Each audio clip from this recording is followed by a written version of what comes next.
everyone. Thanks for joining and welcome to another session of our Day 1 and Beyond series, where we take you through various topics and activities related to building out on Oracle Cloud.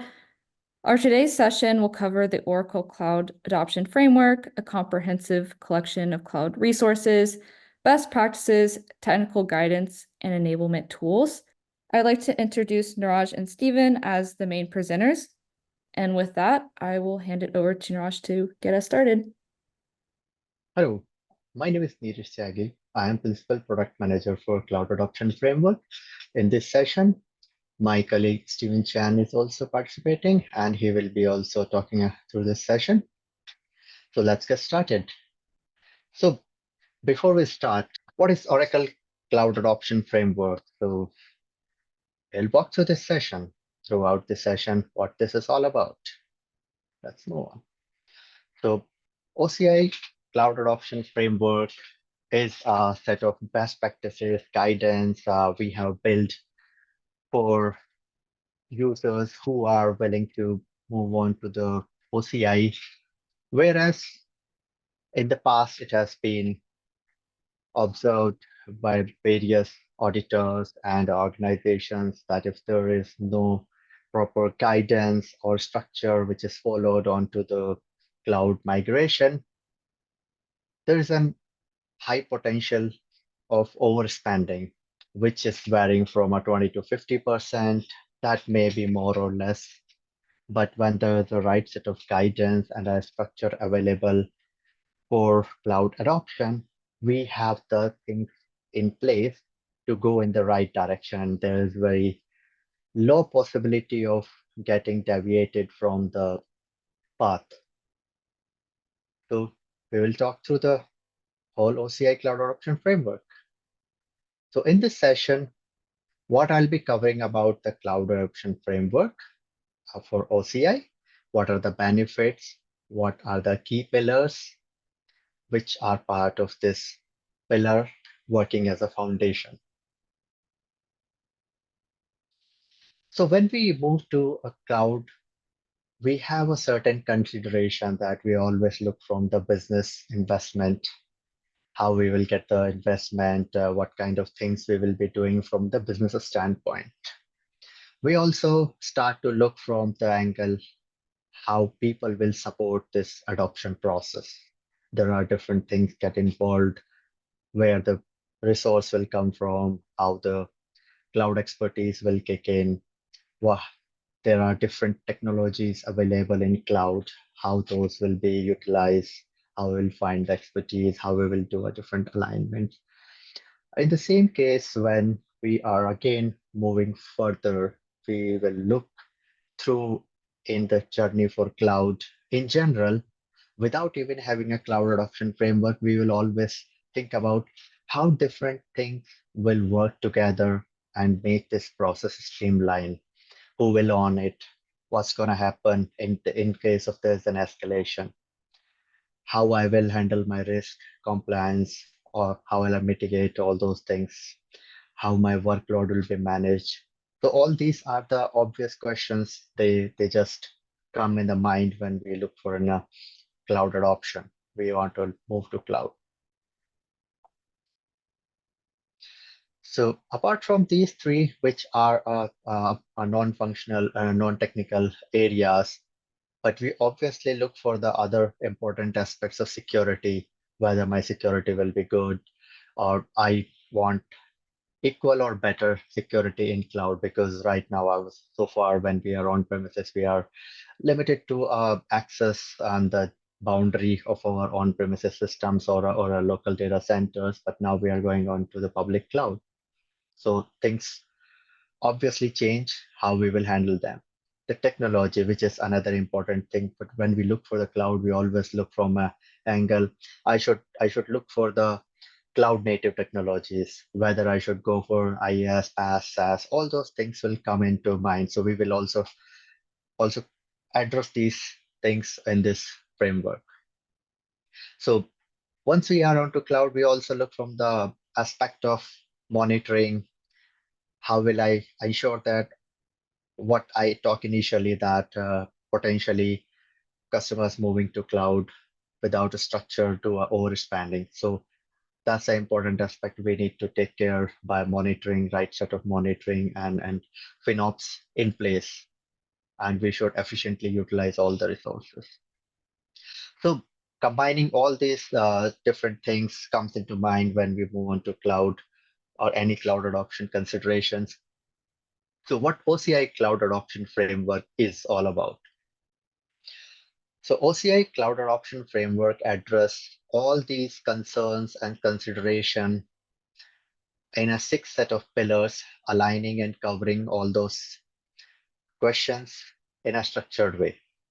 So what we break down the 6 pillars at OCI Cloud Adoption Framework as the first 3 pillars, which are business strategy, people strategy, and process design, as the foundation pillars, which will help you establish the process and the right set of structure at the very beginning, before even you start thinking about your technology, how you will ensure security. So we call them as a planning and another 3 pillars, which are security, technology, and management operation at the implementation or execution. So where things comes into picture from a technology. Let's move next to we'll talk about each pillar in detail. So first it comes to the business strategy. So when we look from a business strategy pillar, we look it as the how is our overall business strategy when we are looking to a cloud adoption. We are beginning our journey from an on-premises to the cloud, or if we have already started into the cloud, how we will move further more workloads onto cloud. So when we ever look for a cloud adoption, first thing comes into mind is what's our goal? Why we are looking to move onto cloud rather than the system which we are already running our system application workload. So there has to be have a clear goal. That clear goal, maybe I want to have a technical expertise or a technology I want to adopt, which is available on cloud, or I want to save a significant amount of cost in the coming year by removing a dependency on the on-premises systems, or there can be a licensing cost by moving on to the annual fees to the consumption-based subscriptions available in cloud. So there has to be a clear goal, which is very, very important to start with. Without a goal, we will not have the right direction. So once we have a right goal, we will be able to produce a right justified business case, which is required to provide us any sponsorship from the management and the stakeholders in the organization, so that we can show that what's the ROI down the line if we move to the cloud. Either it's a technology or a cost or a operations management, maybe depends on the organization, but it needs to be clearly stated. And combining all these 3 will bring out a business value.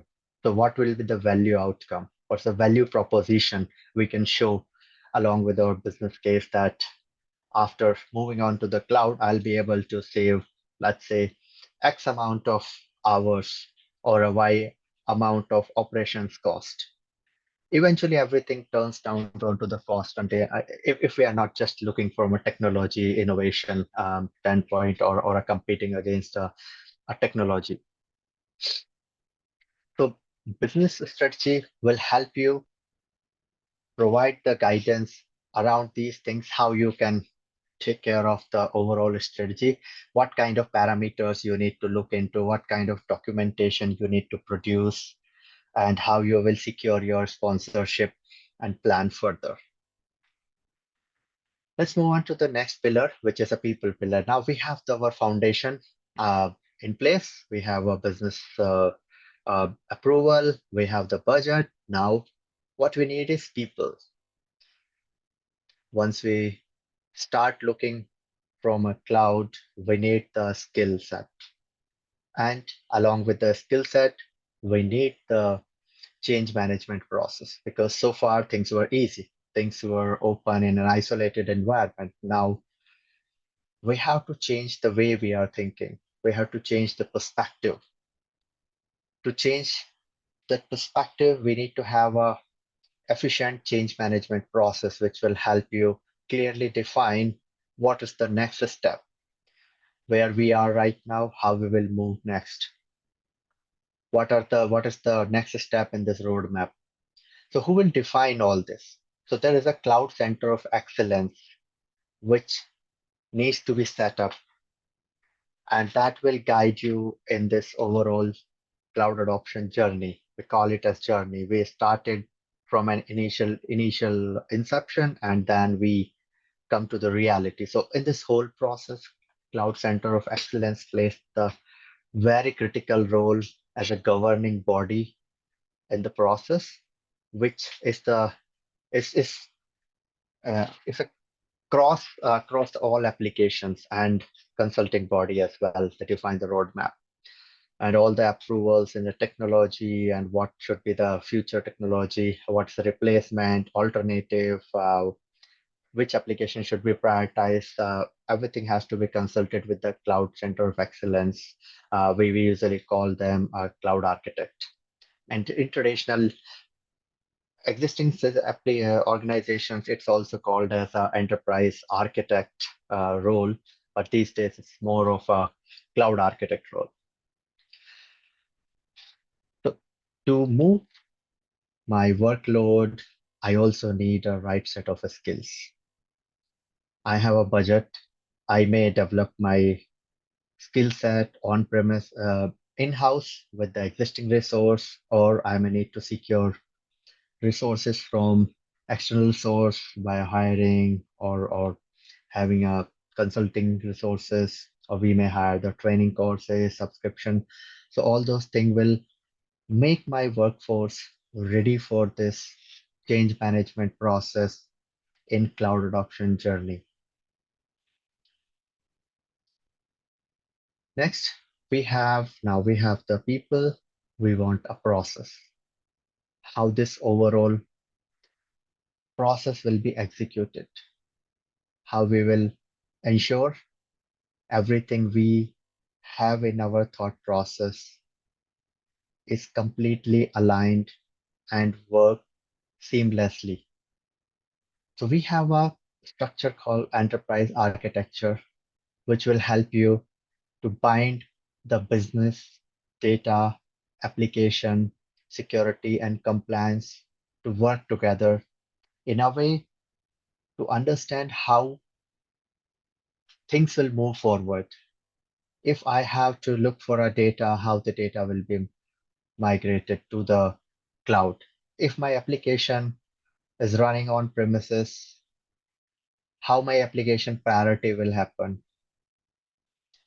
how we will ensure that all the dependencies are resolved, how I'll ensure that all the downstream and upstream applications who are consumer or publisher or subscriber to my applications are not impacted during this process. If something is going out of control, how we will ensure that we can bring it back as soon as possible, or we need to have a escalation metrics defined ahead of time so that we know that if things are about to slip, we can have the control in place ahead of time. Process design also talks about how the overall governance process will be implemented in this process. So we'll govern from the application to the process, and will ensure that all the budget is in the limits. How we will ensure that all the compliance is followed. Compliance is one of the major things which, when moving to cloud, may open up a lot of loopholes if we have not followed the right practices and we have not ensured everything is compliant, whether equal or better what we have right now in our existing systems. So that's why there's then a dedicated module in our process design, which talks about the compliance. How do we do a compliance management, even if it's a HIPAA, DSS, PCI, and so on. So how we ensure that it has to be followed. So next, we're moving on to the another pillar, which is also an important pillar after this process is set. People are ready to move our workload to cloud. We have the funding. Now we'll start assessing our security, which is a non-negotiable aspect of any application. So in this pillar, we always talk about that how we will ensure the right set of identity and access management. We have the policies in place. We have a cross-cutting concerns in terms of our cybersecurity team is fully aware of that, what are the measures available, how we will have a right set of permissions, least privilege access, in-time access, everything is audited, policies are in place to ensure we have the right set of access and unlimited access is provided. By default at OCI, we have the least privilege access. By default, there is no access. Bare minimum what is required is something you have to add. After security is assessed, we have ensured that we have right security parameters and configurations is in place. Then we will start to look from the technology implementation. We have various, a large or a long list of technologies available in cloud, whereas the first three categorization happens via IaaS, infrastructure as a security platform, infrastructure as a service, platform as a service, and software as a service. When we look for a workload moving onto cloud, we have a different strategies. Some call it as a 6 hour, 7 hour, 8 hour, but it's all part of a modernization and migration. We may look for the rehost, which is the easiest approach. We may look to redesign application with the bare minimum changes in the application to move on to cloud, or we may need to re-architecture, rewrite. We may need to retire if there is no direct a replacement available in cloud.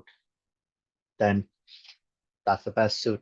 But in some cases, we look for to save time is moving on to the as is migration and then move first and modernize next. But it's completely up to the organization how we decide whether we should move first and then modernization. It's up to the time. If we are having a time limitation, we may having a time that in another 6 months we need to renew our contract for data center, or we may need to procure a different license, which are about to due in 6 months or so, or in more time, then the priority may change based on our upcoming decisions.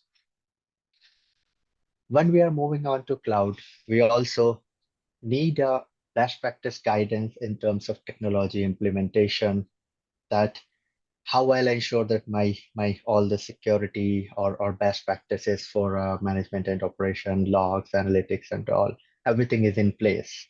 So that's where the landing zone comes into picture. So I'll hand over to my peer Steven Chan. He will walk you through with the landing zone and what are the new excitements around this area. Over to you, Steven. Thanks, Nilash. And before we dive in, and let's start with like, why do we need landing zone? We call it landing zones because we are helping you to build an environment where you can land your applications and workload so that you can start getting to the business of why you come to the OCI in the first place.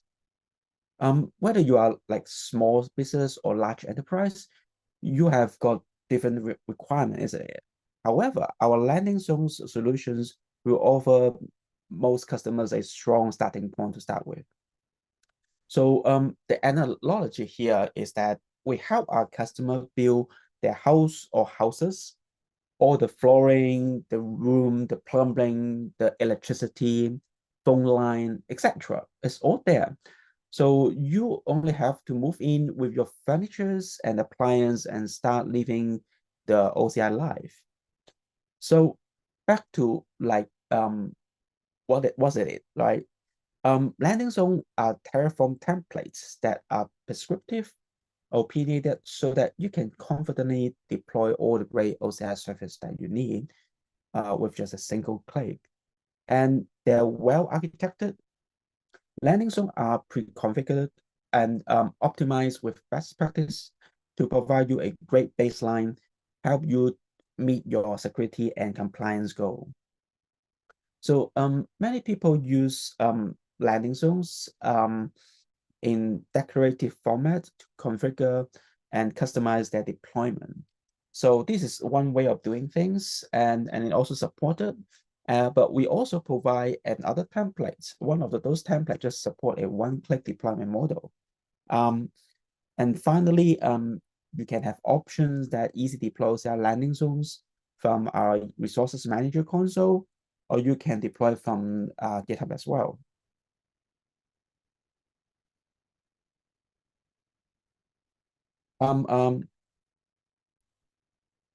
So last week in Cloud World, first of all, and my screen is doing okay, right? I just want to double check if the screen is okay. Yeah, it's what's next. Okay, cool. Yeah, that's great. Yeah. So last week in Cloud World, we just launched a brand new landing zones framework that's standard across of OCI on our brand new GitHub organizations that is dedicated to landing zones. So we seriously upgrade all the core modules to enable full service configuration as much and much more expanded functionality as well. So and second, we are happy to share that the security based on CIS OCI benchmark is now standard and default. All core modules and landing zone templates will by default align and configured to support CIS standard. Lastly, we have some new landing zone templates that support important initiatives like Zero Trust as well as multi-cloud as well. So this diagram essentially helps describe all the key construct of the framework. So you can see at the bottoms that we have a few core modules that cover orchestrator, IAM, network security, and observability. These core modules help form the foundations of our new landing zone framework. So they're generic that support all our landing zone templates that build on top of them. In this release, we have built a brand new core landing zones, which take advantage of all the new modules capability and provide considerable functionality over its previous versions. So this core landing zone is now in early preview. If you prefer using simple UI guided deployment experience, the core landing zone options is ideal for you, which typically support a centralized team that responsible to deploy all the service in your tenancy. And our core landing zone solutions provide you single-click deployment model. On the other hand, if you're looking for like multi-stack deployment model, which typically suit for a distributed DevOps team, let's say network team will be handled at network landscape while security team handle and own the security landscape, then the multi-stack deployment model suit you better. So whether you choose core or a multi-stack model, they leverage the same set of modules as well as extensions, which are additional building blocks that help provide additional popular configurations, such as the hub and spoke network topologies, as well as some additional compliance check as well. And at the end of the day, we all know that all these efforts are getting you to your desired workload, which already we also cover in like the right-hand side of workload modules. If you are in security space, I'm sure that you heard about like zero trust many times, right? And there is literally a number of different versions of zero trust requirements. And our landing zones teams review quite a number of major zero trust requirement framework across like US and UK. And we realized that most of these requirements sit into these 7 pillars, and quite a number of those are already covered by the CIS framework. So, so I will just touch a little bit about what we have added in these zero trust landing zones here. So for the user and identity pillar, IAM access governance can support both attribute-based access control, ABAC, which is the minimum requirement, and also policy-based access control, which is an advanced requirement. For the device pillar, you should only allow access to only register the device. And for the network and environment pillar, we actually partner with great zero trust network access solution provider like FortiGate and Palo Alto.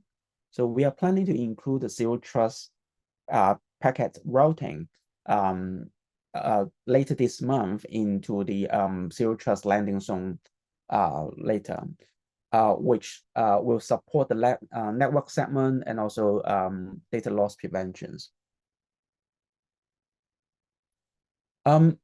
If you are using our multi-cloud offerings, such as the Oracle database at Azure, so this landing zone is for you. So we work with Microsoft and leverage the power of both. We combine the power of Microsoft Verified module as well as the OCI landing zone's new core modules. We have created several templates to cover everything that you need in order to quick start Oracle database at Azure. So these Terraform modules leverage 4 different types of Terraform provider, namely Azure RM, Azure AD, AZ API, as well as OCI, covering the IAM network and also database layer. So you can leverage this reference implementation for a quick start deployment, or further customize them with other AVM, Azure Verified module, and OCI landing zone modules for a more complex topology to fit your needs. The Google and AWS versions will follow a similar approach once the Terraform support is available. So let's look into like where you can actually get these landing zones. So by simply go to the OCI, by simply going to the github.com, you can see the new OCI landing zones organizations. And right on this front page, you will see we have pinned the 2 core landing zones. So one is the new core landing zone, a single-click deployment model, and also a more distributed deployment model like operating entity landing zones would be the second option that I just explained before. So if you click into the core modules, I mean the core landing zones, you will find the deploy to Oracle Cloud link just right on top of the README. By simply clicking this deploy to OCI, you will bring to the page on the resources manager. After you accept the terms and conditions, and you will show that this is actually deploying OCI core landing zones. For some in some cloud context, it might refer to platform landing zone as well. It's just simply using that move forward to next. You can navigate like which regions that you want to provisions. You can also select like what level of CIS level that you want compliance with. After you input to, let's say, OCI landing zone demo as a service label, then you can move forward to at least like minimum, just put your email address for any email network related and security related notifications. And I will put similar things here as well. Right. The next sections you will be show the configurations of the Cloud Guard, which is a security posture features in OCI that you can leverage and protect your cloud environments. Do you want to enforce your security policy via security zones? Do you want to kind of like extend your log via the service connector modules? Do you want to enable like your vulnerability scanning capability, leveraging our VSS solutions? And last but not least is to enable the default budget monitor rules. You can set up like the budgets of, let's say, 70% of your budgets, and then what's the amount of your monthly budget, and obviously the recipient of the budget alerts, right? And by filling this simple parameter list, then you can have your landing zone in place very quickly. So if you look into go back to the OCI landing zone page here, you will find you are able to find another list of landing zone flavor. So we also support like the SCCA landing zone, which is targeted for more like USDLD requirement. The OCI Zero Trust landing zone I just mentioned, as well as the multi-cloud landing zones for Azure's will be just follow the similar approach with that. If you want to know more about like the OCI landing zones for Azure, we literally have a tutorial to go through the concept and where you can start leveraging the Terraform or OpenTofu modules to support your provisioning of the Oracle database at Azure as well. So that's pretty much my demo here. Hello, my name is Andrew Hopkinson and I work for OCI Engineering at the multi-cloud enablement team. Today I'm going to be doing a short overview stroke introduction of our desktop design tool, open source tool called OKIT. Later on I'll be showing you where you can download it, but briefly we'll take you through how it's can be used to design your OCI architecture stroke infrastructure in a simple drag and drop process, and then take that through to generate core Terraform that can be used to create your real estate within your OCI environment. So on my screen, you can see that I have the OKIT desktop tool open, and as I mentioned, simple install, can be done on Windows, Mac, and runs as a desktop app. It consists of essentially three areas. Key set of resources down the left-hand side that you can use to create your OCI real estate. Canvas in the middle, which gives you the freeform drag and drop to lay out the design as you would like, and properties section on the right, so you can add additional information, as you can see here, like documentation, etc. But I will take you further into that and why OKIT is a design tool that is beyond something that is simply a drawing tool.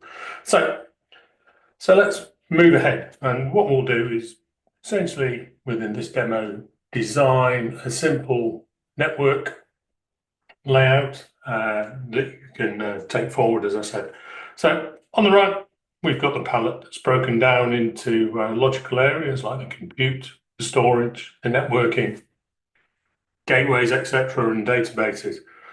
So if you get used to the OKIT icons, the OCI icons, you'll be able to understand what each of these are. But if you're new to design, we can switch OKIT to display verbose palette, and you will then be able to see a brief description or short description of what each of the icons are. So in our simple networking, we will, what we want to do is create a VCN. And as you can see here, as well as creating a VCN, it creates the default resources that you normally get with a VCN. So you get your root table, your security list, DHCP option. And as I said, I've simply dragged that on. Now, that's the overall VCN, but what I will want to do is create a number of subnets. So again, I can simply expand this. I can drop in a subnet, which I will create a public one in a minute, and drop in another subnet, which I can subsequently decide to be a private one.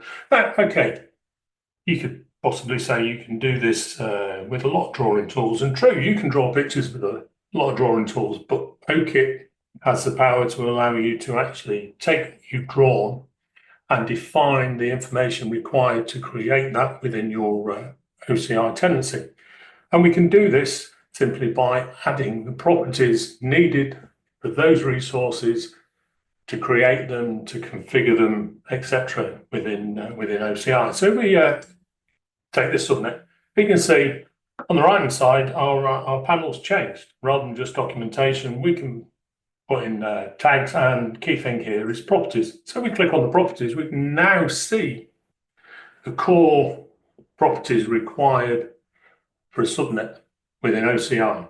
So we can give it a name, and I'll simply change that to let's call it public SN.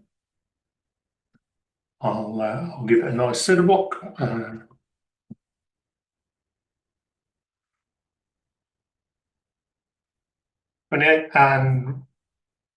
there we go. So simply we start configuring now this subnet to be able to create it. But what we want to do is say, well, it's a public one, but I know I need a root table, I know I need a security list, etc., to link this to the outside world. So again, we can pick the root table to use, we can pick the security list to use, and as you can see, it automatically links those in the design. So creating a design that shows connections, etc., and you can, as I said, you can move this around. You can lay out your infrastructure as you want on the fly and improve the design. So let's quickly change this one. We'll make this one a private one and call it private SN.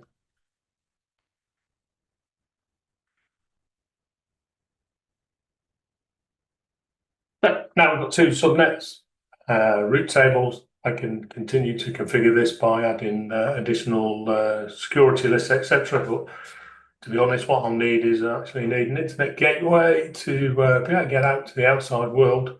And again, we can go in root tables, add a root rule that simply goes to that, and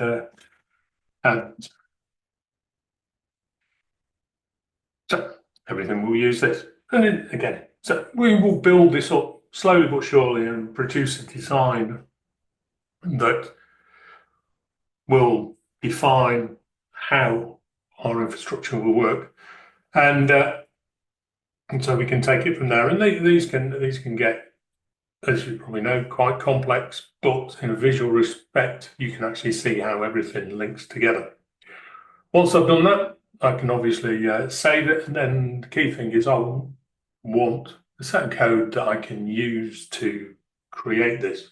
And as I mentioned, OKIT can take this and export it to a number of forms. So if we want, we can go for the Terraform, and once I've created the Terraform, I can execute that using the standard Terraform command, and we can actually preview in our Terraform view what will be created. So as you can see here, it will create has all the provider information. We have our networking statements in the networking file, etc., and it will go through and build exactly what I have drawn on the screen. Now, in addition to this, we, as well as just being able to draw the picture and design it, we can actually take this and generate documentation, because as you can see here, for each of these resources here, we can add specific documentation. So we can go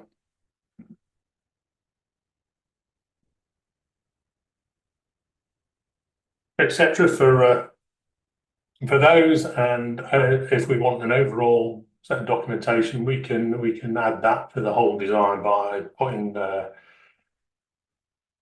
it in the documentation tab. And once we've built all of that up, we can actually then view this as a markdown document. So what OKIT will do is it will take your design, everything you've done there, add the detailed documentation that you've put in, and then provide you information about each of the resources that have been displayed, been created. So we flip back to this. Now, this is a simple one, but what we can do is create, as I said, some reasonably large, complex designs. Now, it may well be that we want to view these in alternative layouts, and what OKIT will provide, or does allow you to do, is now actually specifies, you can see down here, different views, different pages of different views of the same information. So this is essentially a container style view where everything is within its parent, but we can switch it to just here, as we can see here, a linkage view, where rather than it being container, you can see the subnets are actually linked to the VCNs, but they are also linked to the route tables they use, etc., and load balancers. And potentially what you may do is, if you want a design like this is simple. It does not have any identity information, because I've decided I'm going to have another page that specifically lays out dynamic groups, user groups that I'm going to do.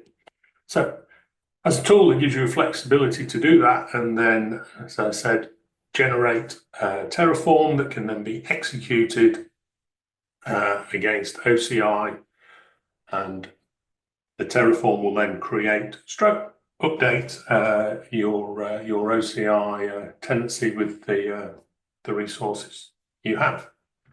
Now, there is a flip side to OKIT that will actually allow you to introspect, query an existing tenancy. So if you've gone off and you've used your own custom Terraform, or you've gone in and used the console to create resources, it's not always easy to actually view and understand how they link the resources that you created using the console, because it is page-driven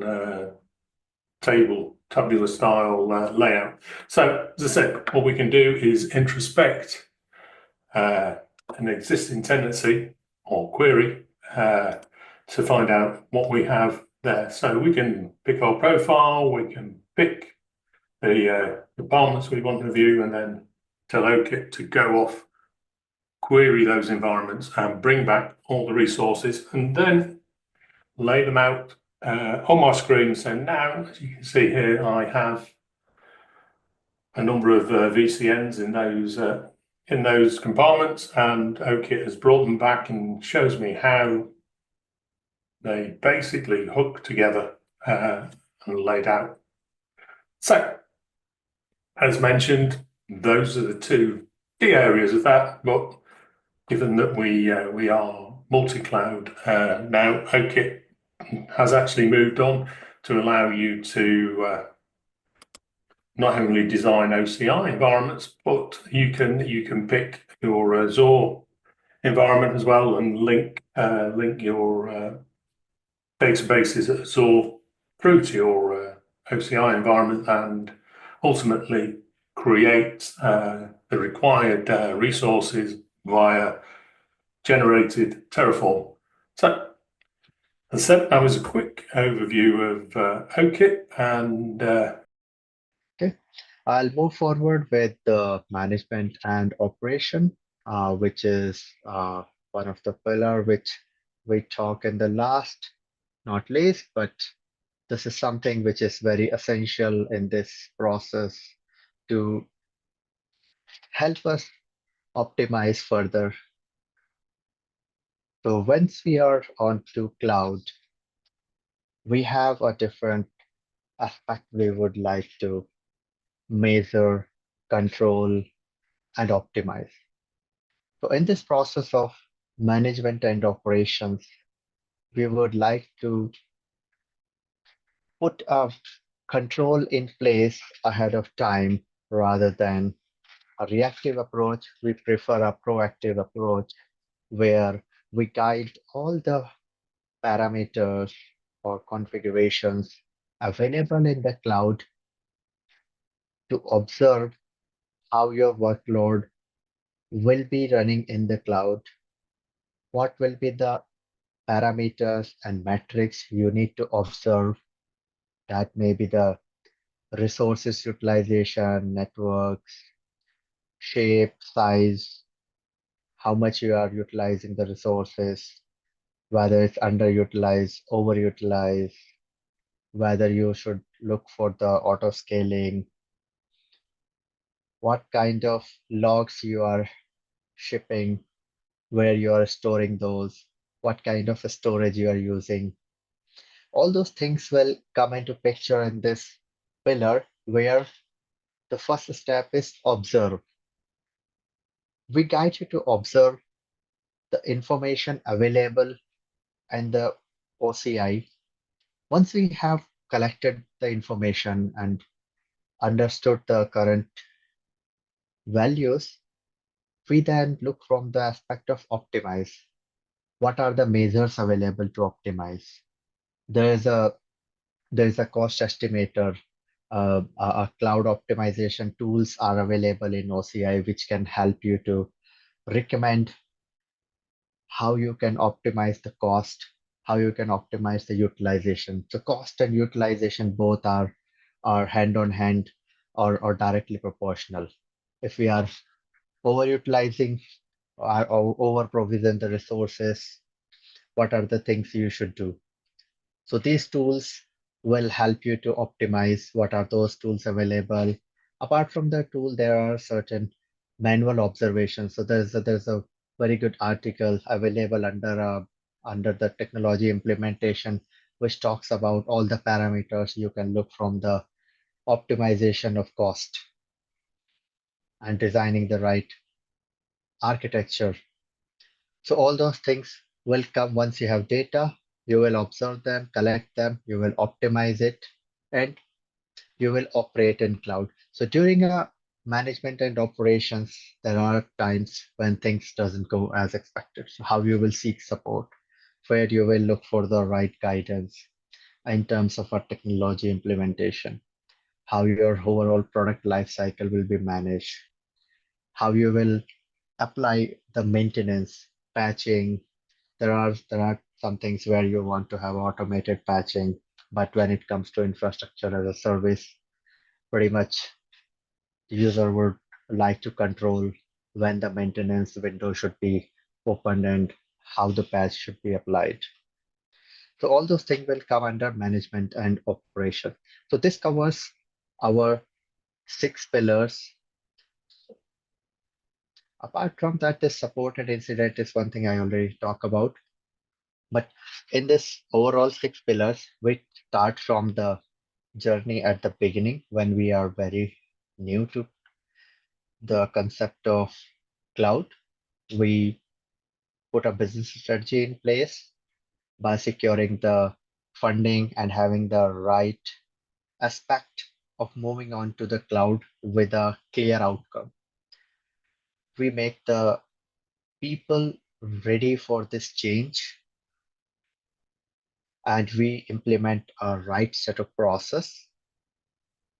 We assess all our existing security posture and align it to equal or better in cloud.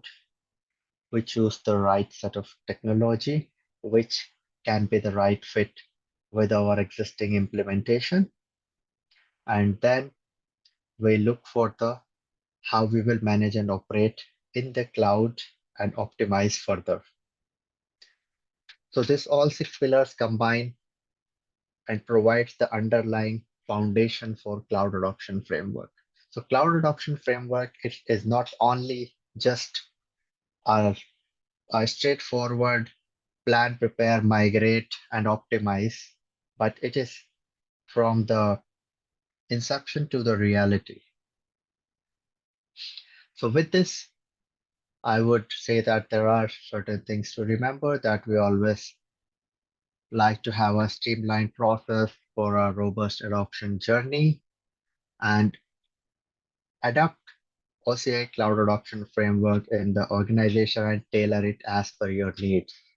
As it's called framework, frameworks are not strict to follow. They always have a potential to customize it as per your need. And you have always a flexibility to choose the right implementation and how you want to operate and realize the business values out of the cloud adoption, which we initially set at the first pillar. This course is also available on Oracle University. Although we have a big documentation on Oracle Docs, you can just look for the Oracle Cloud Adoption Framework documentation. It will guide you through the documentation. But if you are willing to just listen through, we have recorded around 3 hours of video lecture, which will guide you in each of the pillars step by step. What are the different values, parameters need to be considered in each pillar, and how you will ensure that you are always on the right track. We also have a bunch of resources we have shared in this screen. We also have a landing zone, which Stephen has demoed through. You can explore that and download and implement. There is also a OCI Designer Toolkit, which is also a tool which will help you to design your infrastructure visually with this toolkit, and this toolkit will help you generate the Terraform out of the visual implementation. And you can also import Terraform in this to update the infrastructure visually. So the Terraform module for multi-cloud is right now available only for Oracle database at Azure. That is also available as part of the quick start link. So there are some more bunch of Day and Beyond series. If you want to learn more, there are a bunch of resources you can look through. Over to you, Renu or Olivia. Right, awesome session. Thank you, Niraj and Stephen. Really appreciate your time and help with the session. Our next session will be the Day 1 and Beyond, getting started with Oracle Cloud Infrastructure, or OCI, on October 1st. So in this session, we will cover the fundamentals of Oracle Cloud Infrastructure, including cloud concepts, OCI structures, and core OCI services. So hope to see you all then. All right, thanks everyone.